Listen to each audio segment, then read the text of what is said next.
अस्सलाम वालेकुम guys, this is Tayyab Farzan. Welcome to your learning platform. आज हम बात करेंगे अच्छे लैपटॉप की निशानियों के बारे में। सबसे पहले आपकी लैपटॉप की रैम 8 से 16 जीबी के दरमियान होना चाहिए। अगर रैम आपकी 8 जीबी है तो एक स्लॉट में होनी चाहिए, दूसरी स्लॉट खाली होनी चाहिए, क्योंकि बाद में उसमें परचेज करके 8 जीबी और रैम जो है वो हम डाल सकते हैं। वो उसका जो टोटल मार्जिन है वो 16 जीबी हो जाएगा। उसके बाद हम बात करेंगे इसकी हार्ड के बारे में। दो तरह की हार्ड होती हैं, एसएसडी और एचडीडी। तो इस दोनों में रैमों में ये फ़र्क है कि जो एचडीडी रैम है ये एसडीडी से 3 गुना कम काम करती है और ये बैटरी इस्तेमाल ज़्यादा करती है। जो एचडीडी रैम है जो न्यू आई है वो 3 गुना ज़्यादा तेज़ फास्ट होती है और उससे बेहतर काम करती है, और बैटरी का जो खर्च है वो कम होता है, कम से कम होता है। इसके बाद हम बात करते हैं लैपटॉप की बैटरी के बारे में, जो कि डैमेज बैटरी होती है और सही तरह वो काम नहीं करती। इसको चेक कर लें, चेक करके ये देख लें इसकी हेल्थ कितनी बाकी है, और जो अच्छी बैटरी चल रही है वो लिथियम सेल की चल रही है। कोशिश करें कि लिथियम सेल की जो बैटरी है वो ही इस्तेमाल करें।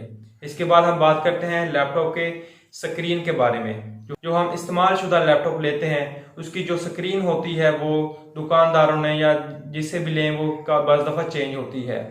तो उसके जो सबसे पहले जो है वो देखें उसका डिस्प्ले कैसा है। डिस्प्ले में वॉलपेपर लगा होता है, उस वॉलपेपर देख लें कि वॉलपेपर ऐसा लगाते हैं कि उसमें जो भी डैमेज स्क्रीन होती है वो नज़र नहीं आती।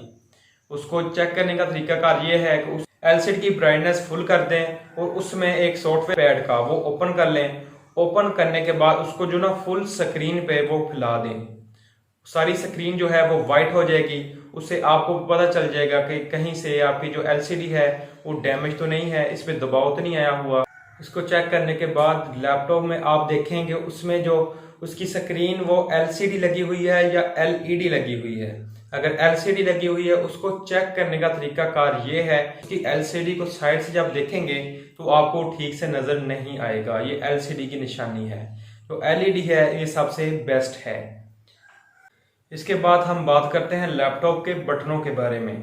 बहुत सा आजकल इशू आ जाता है बटनों के बारे में। तो बहुत से जो उसके जो की हैं वो इस्तेमाल शुदा या वो डैमेज हुई होती हैं, हमें नहीं पता चलता कि ये की ठीक है ये नहीं। उसके लिए हमने पहले सबसे गूगल ओपन करना है, वहाँ पे सर्च करना है कीबोर्ड टेस्ट। ये 1 MB की एप्लीकेशन है, इसको हमने डाउनलोड और इंस्टॉल कर लेना है। इंस्टॉल करने के बाद इसको हमने ओपन कर लेना है। ओपन करने के बाद इसमें हम बटन है वो हम एक एक करके क्लिक करते जाएंगे। जो जो बटन ठीक होगा उसका जो कलर है वो स्क्रीन पर सब्ज होता जाएगा, और जो बटन ठीक नहीं होगा वो उसका कलर नहीं आएगा, वो ठीक नहीं होगा। इसके बाद हम बात करते हैं सीपीयू के बारे में। इसकी जो मदरबोर्ड चेक करने का जो तरीकाकार है उसमें हम गूगल पे सर्च करेंगे CPU Z। इसको हम डाउनलोड और इंस्टॉल कर लेंगे। ये छोटी सी एप्लीकेशन है। इसको जब हम इंस्टॉल करेंगे इस पर जितनी भी हमारी इंफॉर्मेशन है लैपटॉप की, कितनी जनरेशन का है, इसकी बैटरी हेल्थ कितनी है, रैम कितनी है, ग्राफिक कार्ड जो कितना लगा हुआ है, वो सारी डिटेल इसमें आ जाएगी। इसमें आप बैटरी की हेल्थ सब कुछ इसमें चेक कर सकते हैं। इसके बाद हम बात करते हैं जनरेशन के बारे में। तो जितनी हमारी जनरेशन लैपटॉप की ज़्यादा होगी उतना हमारा जो सिस्टम है वो बेहतर तरीके से काम करेगा। फर्ज करें हमारी जनरेशन जो है वो 5 जनरेशन है, 5 से 6 जनरेशन जो है वो ज़्यादा बेहतर है, और 6 से 7 जनरेशन उससे भी बेहतर है। ये आज तक जो लेटेस्ट जनरेशन चल रही है वो 13 जो जनरेशन है वो चल रही है मार्केट में। इसके बाद हम बात करते हैं प्रोसेसर की। प्रोसेसर 3 किस्म के होते हैं, Core i3, Core i5, Core i7। जो उसके बाद Core i7 है इज द बेस्ट है वो। इसके बाद हम बात करते हैं ग्राफिक कार्ड के बारे में। अगर आप ग्राफिक का काम कर रहे हैं तो कम से कम जो ग्राफिक कार्ड है वो 2 GB होना लाजमी है।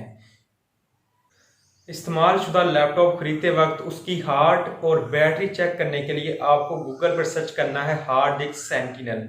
ये एक सॉफ्टवेयर है, इसको इंस्टॉल करके आप इसमें देख सकते हैं कि आपकी जो हार्ड डिस्क है वो ठीक है, इसके रिपेयर तो नहीं किया गया, इसकी जो हेल्थ है वो 100% होनी चाहिए। अगर 100% से कम है तो आपका जो हार्ड डिस्क है वो उसमें प्रॉब्लम होगी। नीचे एक नोट में भी लिखा गया होगा इसकी जो हार्ड डिस्क है या इसकी बैटरी है इसको प्रॉब्लम है या नहीं। स्मार्ट ऑप्शन, इस पर क्लिक करके आप अपनी हार्ड डिस्क को चेक कर सकते हैं कि इसमें कोई मसला तो नहीं है, रिपेयर तो नहीं हुई। इस पे आप इसकी जो परफॉर्मेंस है ये आपको उसमें 0 होनी चाहिए। अगर 0 से आपकी परफॉर्मेंस कम या ज़्यादा है तो कोई मसला है। इसके बाद हेल्थ टेम्परेचर है, इसके पे क्लिक करके आप अपने CPU का जो टेम्परेचर है वो चेक कर सकते हैं।